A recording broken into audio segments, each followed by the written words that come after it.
Cool.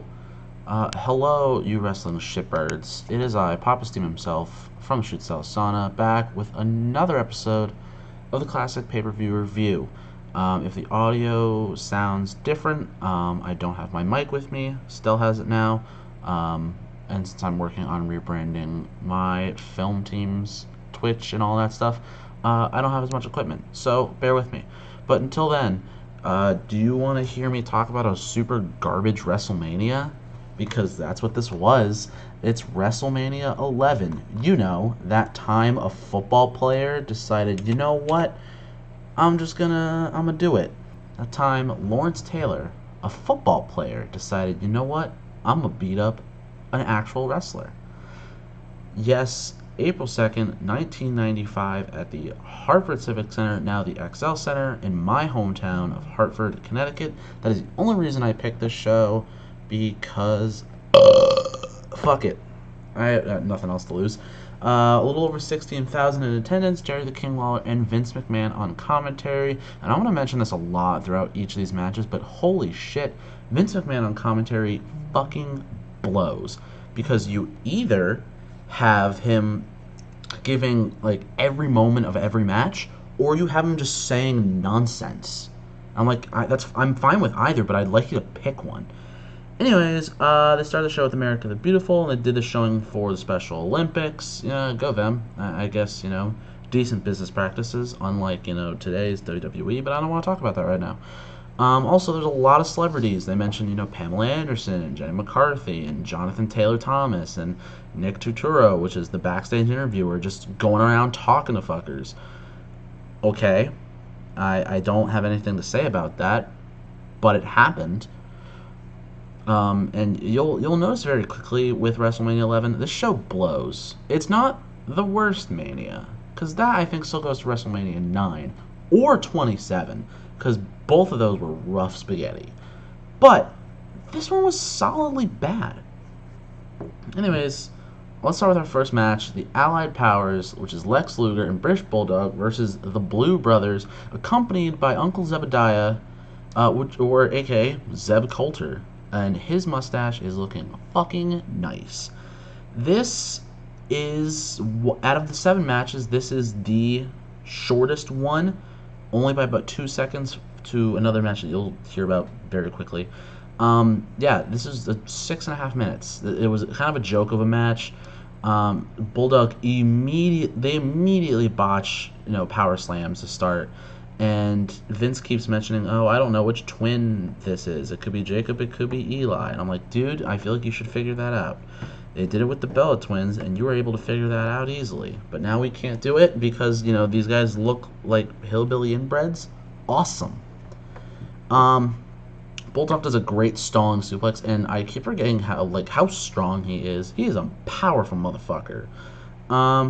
Some double team action. They try to do that twin switch, but no one cares about it. It's not caught, but just no one cares about this. Hot tag Luger, House of Fire. Someone tries to powerbomb Luger. Bulldog does this top rope roll up to even though he's not the legal man, and they count the 3 anyway.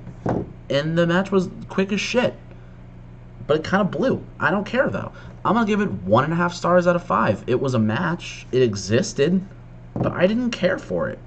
And, to give them 6.5 minutes and then just be like, oh, yep, all right, you won. That's about it. And I don't really know what happened because I don't remember Luger and Bulldog, teaming much after this. All right, next up for the Intercontinental title match, we have the champion Jeff Jarrett, Double J, accompanied by the Roadie, a.k.a. Road Dogg, versus Razor Ramon, accompanied by the 1-2-3 Kid, a.k.a. X-Pac, a.k.a. that is a 12-year-old child. They've been feuding for a few months now at the Royal Rumble. The Roadie interfered on Jarrett's behalf to help Jarrett win the title against Ramon. And then Ramon was like, hey, I got this kid. He's going to help me here. Seriously. Dude, X-Pac looks like he's 12 in this. I don't know how old he is here. And also, why is he wearing kimono? It gets explained, but it's still an interesting choice. I don't know if that was just his thing back in 95, a year where I wasn't born yet, but who knows. Before the bell rings, Ramon goes right after Jarrett and clotheslines an absolute tar out of him, and then his pyro hits. it's a weird timing thing. The like production side of the show is very inconsistent, but yeah. Once the match starts, it actually feels very called on the fly. Like it kind of seems like they didn't really plan this match out or were on the same page. They just didn't have chemistry in the ring. He goes for an immediate Razor's Edge, but saved by the roadie, and Jarrett tries to say, you know what, fuck this, I don't want to be here. So he leaves the ring, and 1-2-3 Kid gets in that like Liu Kang karate stance, and he's like, nope, you're not going anywhere, Buster. It was pretty cringy. Action continues. Ramon throws Jarrett to the outside off of a terrifying bump. He threw him very high in the air. Yeah, they do a double headbutt collision, and they're both out for a bit, and then they get up and they do it again. Why? I couldn't tell you the answer. 1-2-3 Kid tries to hit Jarrett in the corner, tries to like hit, give him like the ball buster, pulling him into the turnbuckle because dick shots are funny, and he gets sent. Jarrett locks in a figure 4, and it gets reversed. Ramon tries for the Razor's Edge again, but Rhodey comes in and just deliberately chop blocks him for a DQ finish. Like, you had all this set up for pretty much nothing. DQ finish. 1-2-3 Kid finally comes in and does his giant spin wheel kick that, holy shit, it's fast and it looks awesome. And then, yeah, they just beat on them, and then they leave. And it's over. And Jarrett still retains because DQ. I'm going to give it another 1.5 stars out of 5. It was a match. Like, at times it was entertaining, but not enough to really keep my attention. The DQ finish kind of fucked it up. 1-2-3 Kid being there was really fucking stupid. Afterwards, they would try to face them at an in-your-house show in a tag match, but X-Pac got hurt, and so it became a handicap match, and then it just, they like traded wins, and then Ramon won the title back from Jarrett. Look, I don't know. I don't know, really. Next up, we have the other shortest match of the night. It is The Undertaker and King Kong Bundy. Undertaker has been feuding with Ted DiBiase's $1 Million Corporation. Holy shit. Do you remember when that was a thing? He was having a match with IRS, and Bundy stole the urn. So DiBiase walks in holding the urn. Super fun. Taker it's almost all the action here is Taker. Bundy does not really get offense in this match. Immediately hits Old School, takes the urn back from DiBiase, and the crowd just loses their shit. But then Kama Mustafa, the future Godfather, comes in, steals it back, runs away, says, I'm going to melt this into a necklace. That's hysterical, I know. Action is painstakingly slow. For being 6.5 minutes, it felt double that because of how immobile Bundy is at this point. He does hit a corner splash, which Taker no sells. Taker hits a running clothesline, and it's over. And then Bundy doesn't even sell the finish. He just kind of walks away as if nothing happened. 3 matches in, we're about halfway through the show, and this is the feel you're gonna get when you watch WrestleMania 11. Yeah, I'm gonna give this 1 star out of 5. I barely want to call it a match, and this is not really one that you hear them talk about for Undertaker's WrestleMania streak.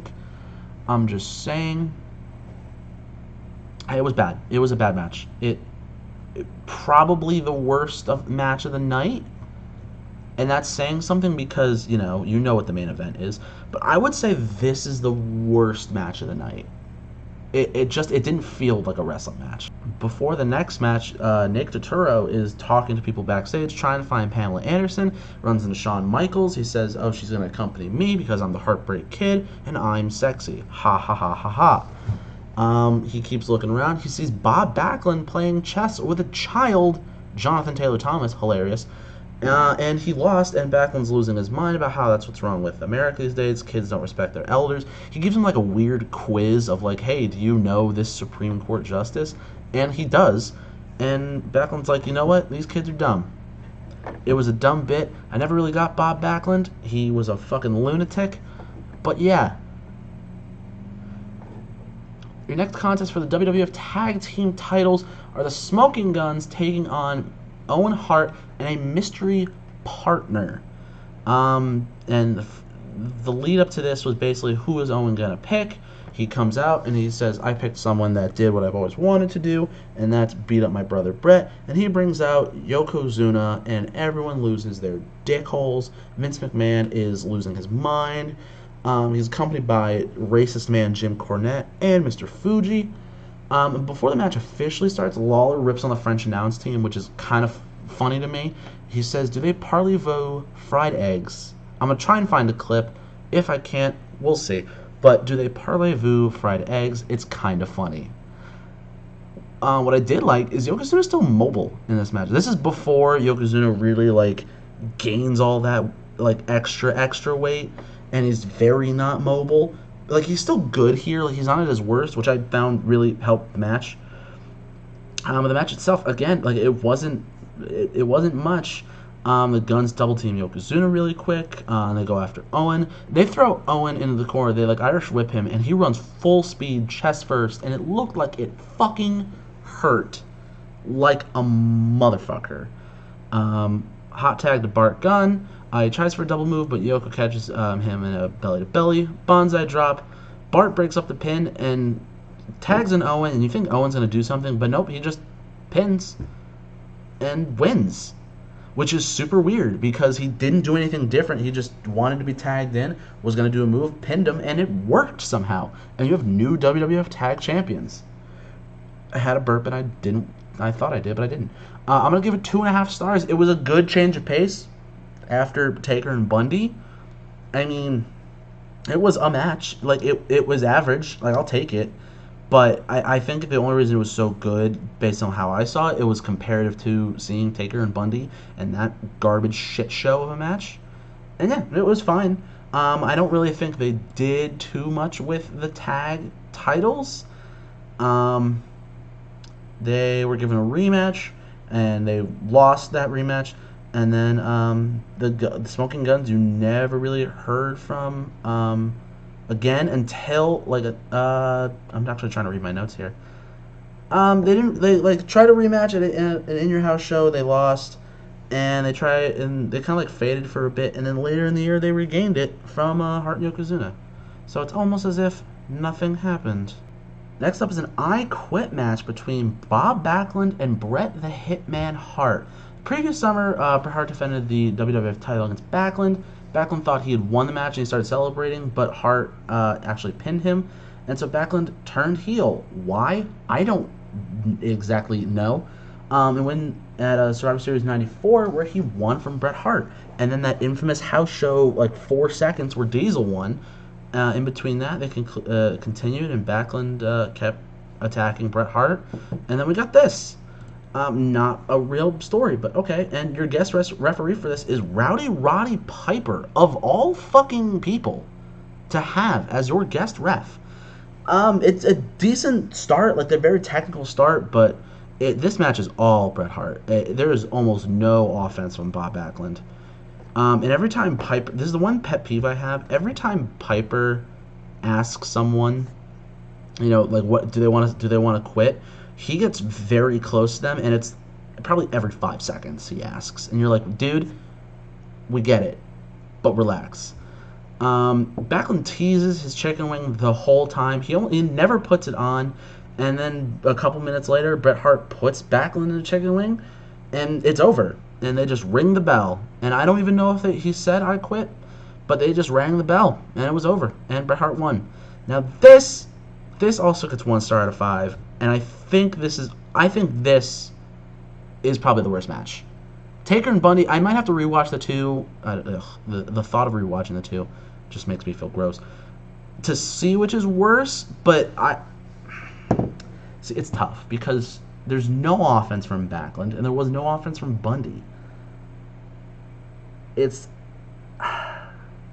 I think the Taker Bundy one was worse just because of the earn stuff. And this one was just Bret Hart being like, okay. But yeah, it was a match. It blew.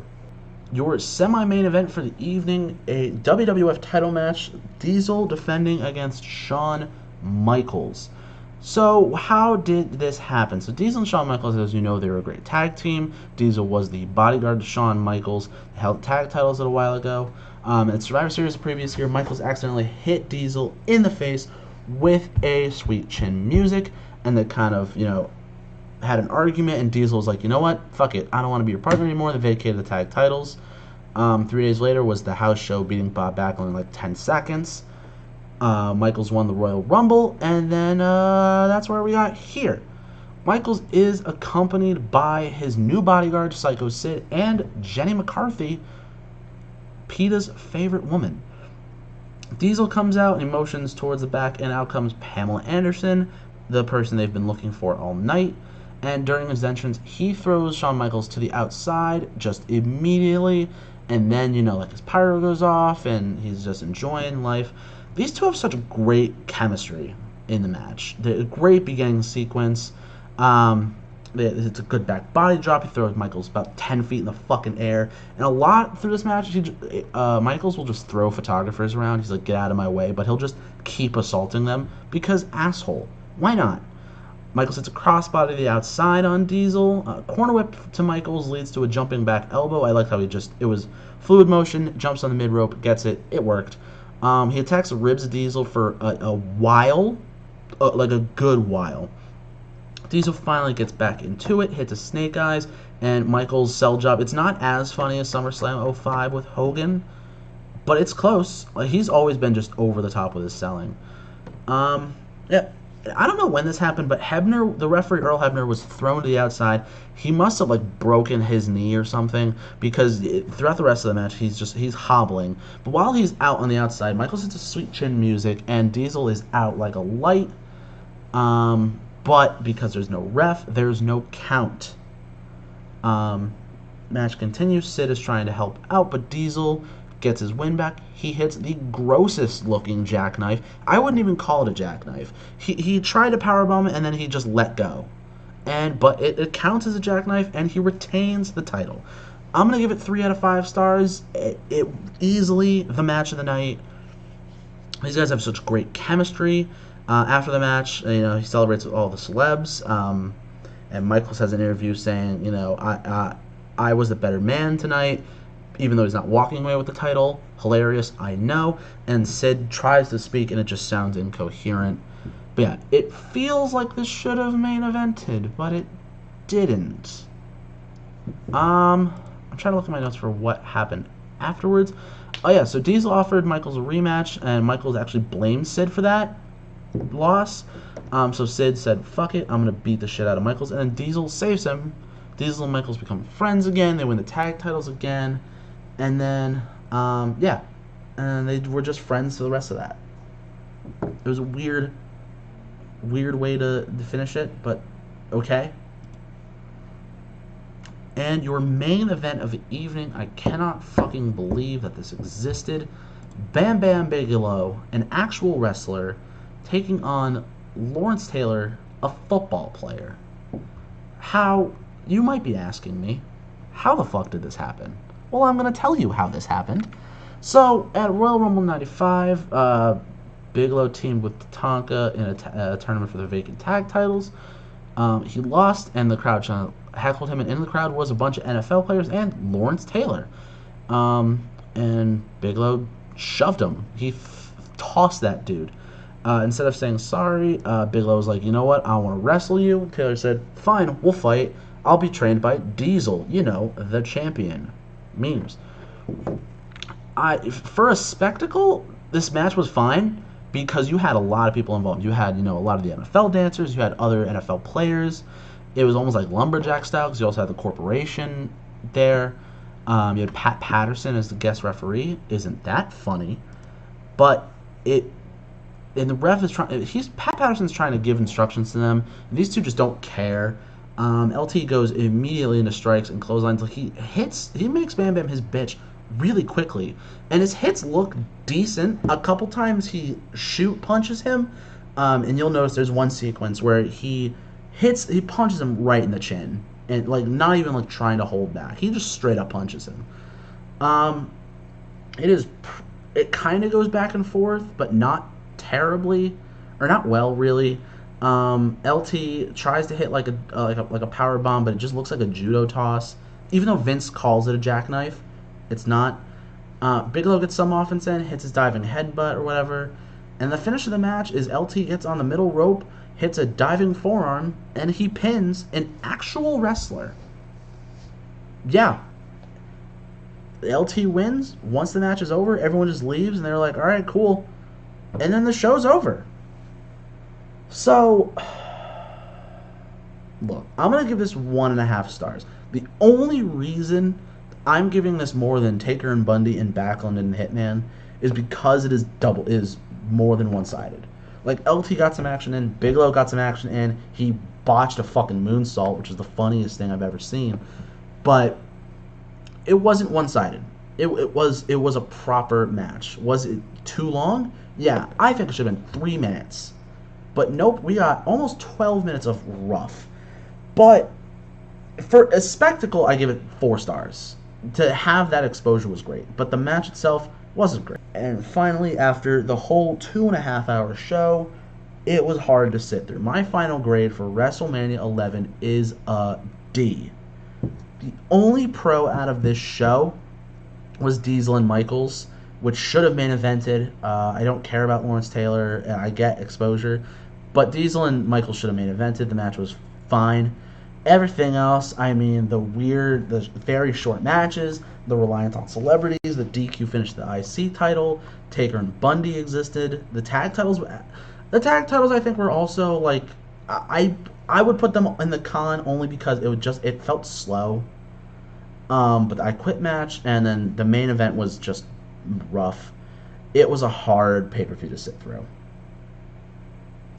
So that's my thoughts on WrestleMania 11. Let me know what you think. I'm going to try and get footage for this review. I apologize for the last one, but my YouTube video converter decided to shit the bed and not exist anymore. So we love that.